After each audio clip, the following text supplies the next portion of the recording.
Gatlinburg is a city once again in a state of emergency tonight. 3 people have died, at least 14 people have injured, and fires are still burning in the city. I'm Josh Smith. We'll have live team coverage from here at a shelter where tonight thousands are out of their homes. You're watching News Channel 11 in your corner at 6.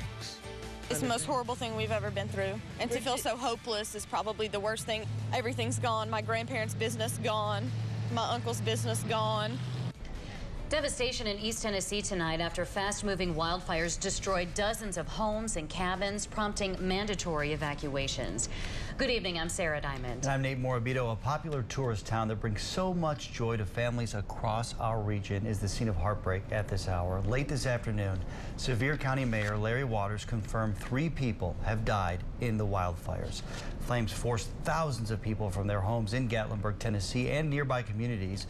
Many of them have nothing to return to tonight. Tennessee Emergency Management Agency issued a state of emergency, deploying the National Guard to hard-hit areas where fires continue to rage out of control. News Channel 11 is in your corner with team coverage of the Gatlinburg wildfires, sharing stories from people in the evacuation zone. Yeah, begin with our colleague tonight, Josh Smith. He's joining us from one of the places where so many people who evacuated, who don't have a place to go, are meeting right now. Busy scene, hundreds of firefighters, dozens of people who have been displaced from their homes are in that area. Josh. Good evening, Nate and Sarah. Behind me is the Rocky Top Sports Complex, a place where many of our viewers here in the Tri-Cities region know well. They've come here for sports tournaments and activities like that, but tonight it is a Red Cross shelter where hundreds of people are tonight walking around with no clue if they have a home, if they have belongings. Many of them came here with no shoes. Tonight, many are getting help thanks to the Red Cross and an outpouring of support for the people here in Gatlinburg, who tonight are now learning the incredibly tragic news that 3 people here have died in 3 separate locations. Also, that at least 14 people have been injured, and that it's possible that number will go up. There are parts of the city of Gatlinburg, parts of Sevier County, where tonight they've not even been able to make contact. They literally can't get in yet. And so that is why, as there is a cloud of smoke hanging over Gatlinburg and Sevier County tonight, there is a cloud of fear that these numbers are only going to get worse. Now, earlier today, as I was coming from the Tri-Cities to Gatlinburg, as we wove around closed roads, we saw this helicopter hovering overhead. And it was dropping down below this massive bucket, and it was just one of the many helicopters that tonight are dumping water on these areas that are so far away from any fire hydrants you can't imagine. But also, this is a big issue tonight. They're dumping water near cell towers, because from where we stand, for emergency management crews, cell coverage here is atrocious. And so they're asking all people in Sevier County to stay off of mobile devices unless it is an emergency. And that's a request for the second night in a row, and it's coming from the Tennessee Emergency Management Agency. The Tennessee Department of Transportation put out some video today just showing the devastation. And an interesting note, earlier in the day we were hearing numbers of structures damaged, homes destroyed. And then as the day went on, those reports stopped.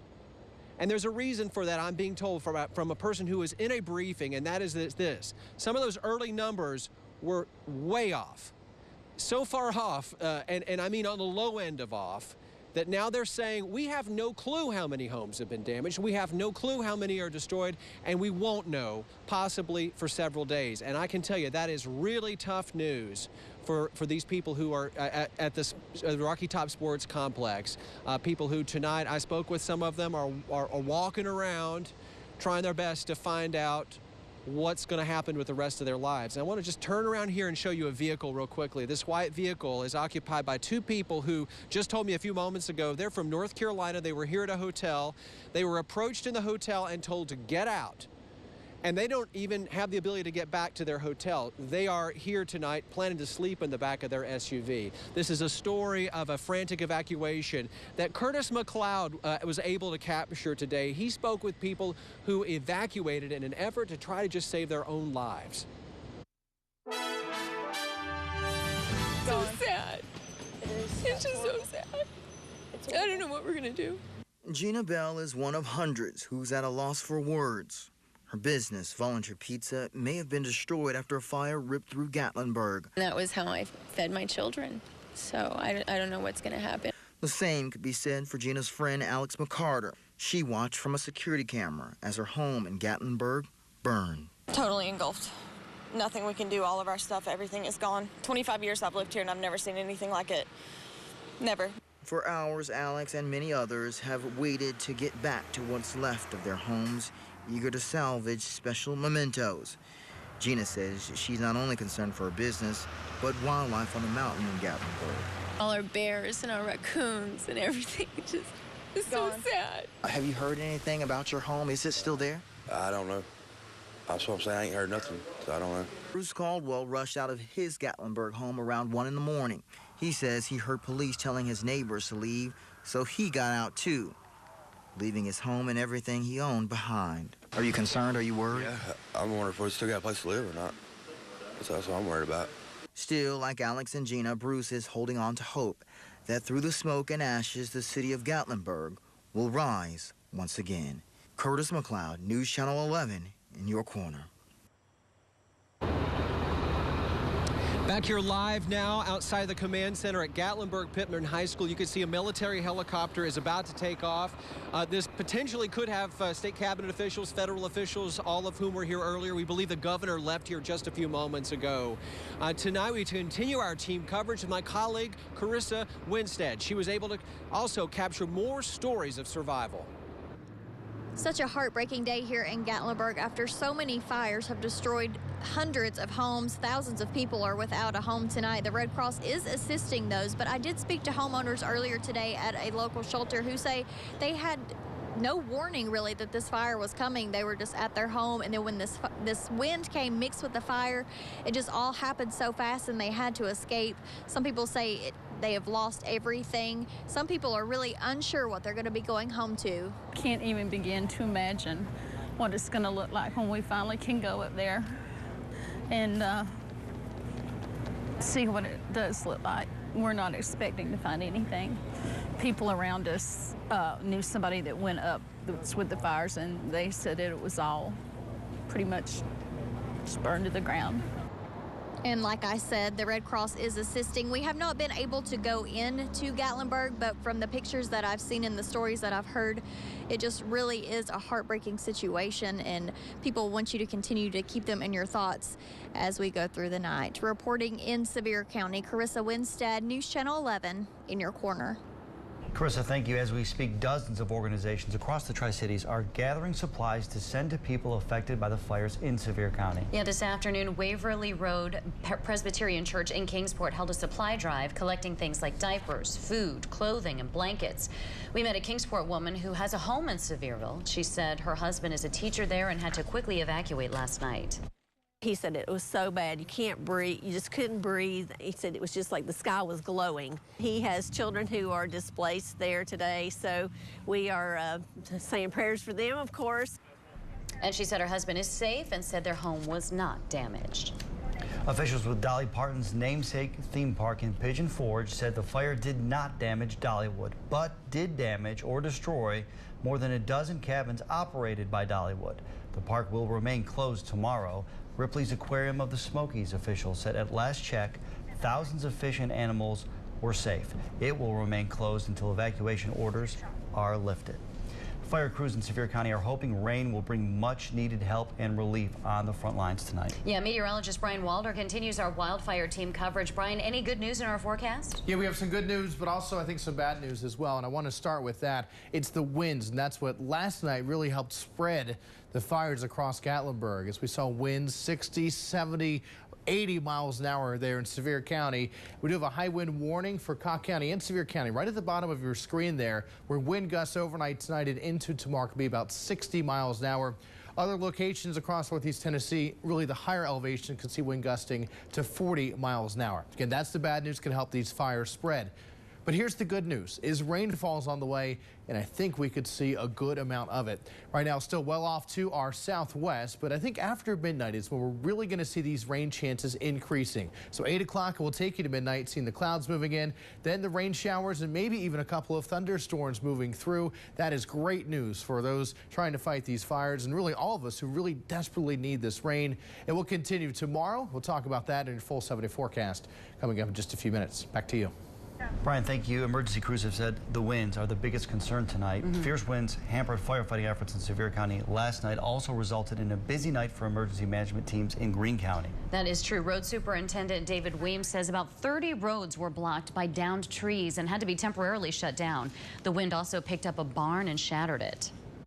What we did last night was go and just clear the trees and move them to the side of the road to get the road reopened. And we have 2 crews out today cleaning up brush, picking up trees, and I don't expect us to get them all cleaned up today. It'll probably take the rest of the week.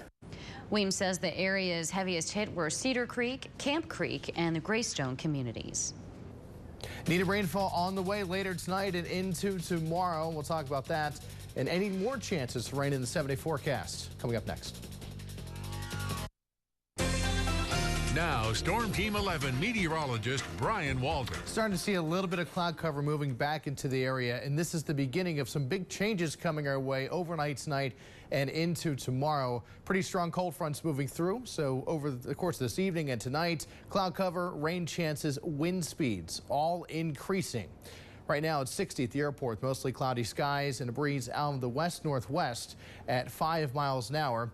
Viper radar is on the quiet side locally, but if we back things out, we see plenty of shower and thunderstorm activity off to our southwest, especially in central and northern Mississippi, where we're seeing a lot of severe weather here. But all this moisture is coming our way, and we're going to see that needed rainfall moving in really after midnight, and our rain chances continue tomorrow morning and into tomorrow afternoon. The bad news with this cold front, though, is the winds. Like I mentioned, they'll be increasing, so expecting another round of gusty winds overnight tonight. The hardest hit areas is unfortunately the Gatlinburg area. Have a high wind warning for eastern Cocke and Sevier County across the higher elevations there. It does include the Gatlinburg area, where wind gusts here at the bottom of your screen could be about 60 miles an hour overnight tonight. And think back to last night. That's what helped spread the fire so much.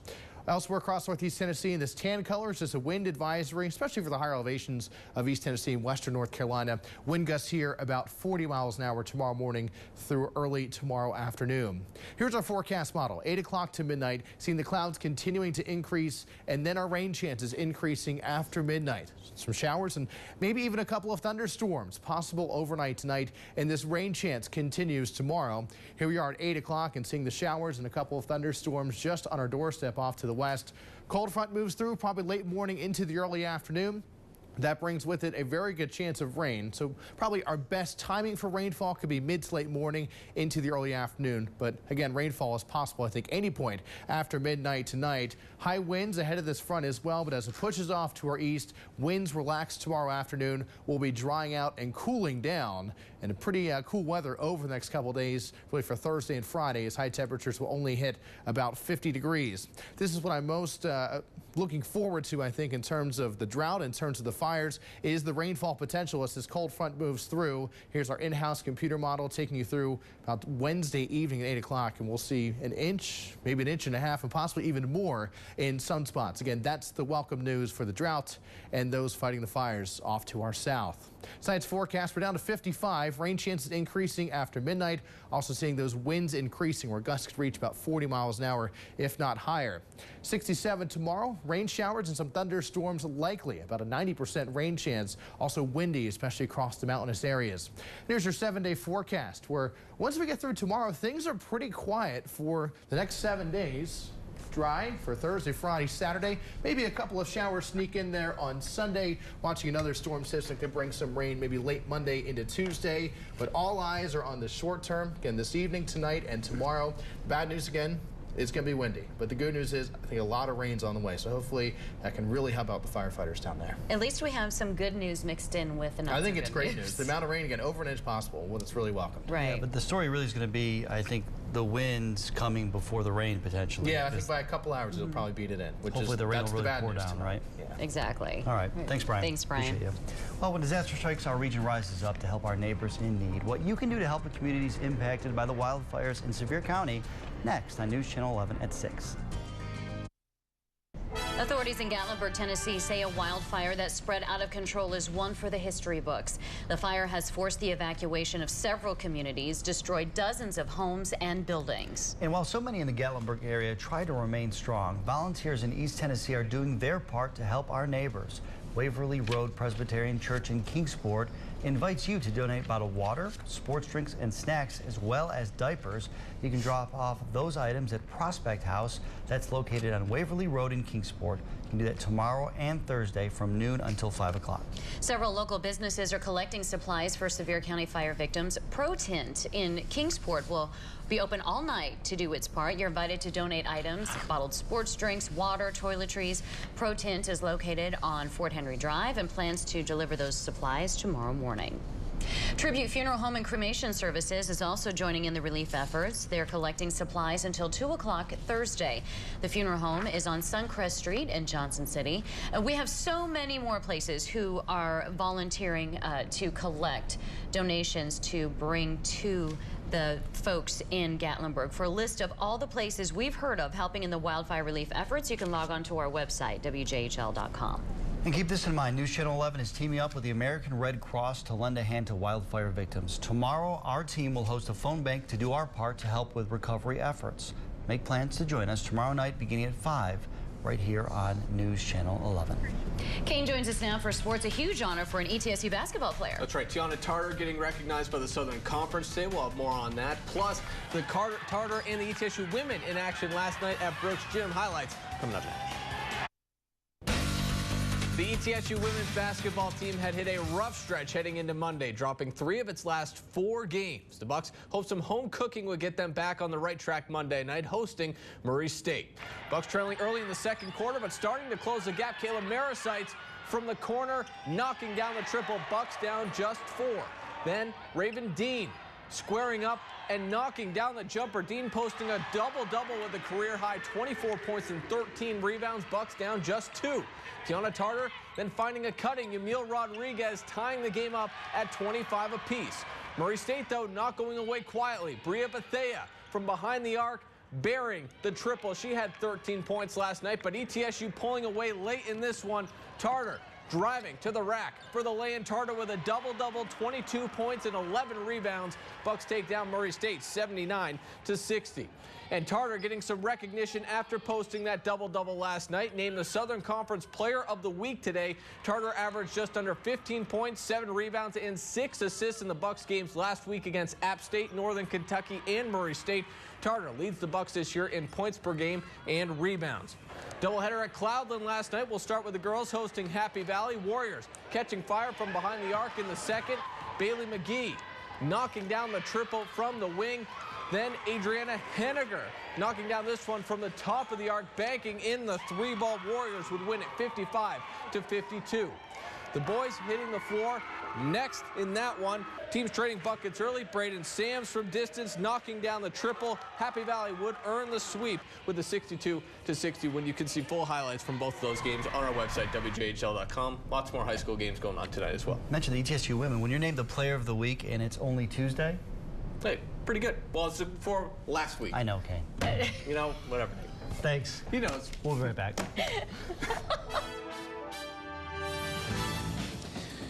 Gatlinburg tonight is a city in mourning. It's also a city hunkering down, with reports that tonight the winds could be bad, the fires could spread again. I'm Josh Smith, live in Gatlinburg. We'll have the latest from this city tonight, living on the edge, coming up. I have now been able to confirm the loss of 3 lives in Sevier County. We're deeply saddened by these losses, and we extend our prayers to the family. That sad news delivered late today that this is not just a fire that's destroyed dozens, if not hundreds of structures. It is a wildfire outbreak in Sevier County that has claimed 3 lives. Tonight, we are live in Gatlinburg, where authorities are still putting out fires in the city of Gatlinburg, trying to go door to door to make sure people are safe. They're now not even trying to put a number on the extent of damage because right now they just don't know. But we do know that at least 14 people have been injured. More than 14,000 people, some who live here, some who are tourists, were forced to evacuate. About 1,100 people are in shelters. One of those shelters right here behind me, the Rocky Top Sports Complex. The governor said it's the worst fire Tennessee's had in at least 100 years. We're going to continue our live team coverage on News Channel 11 on ABC Tri-Cities. CBS Evening News is next. For now, I'm Josh Smith. Good night from Gatlinburg, Tennessee.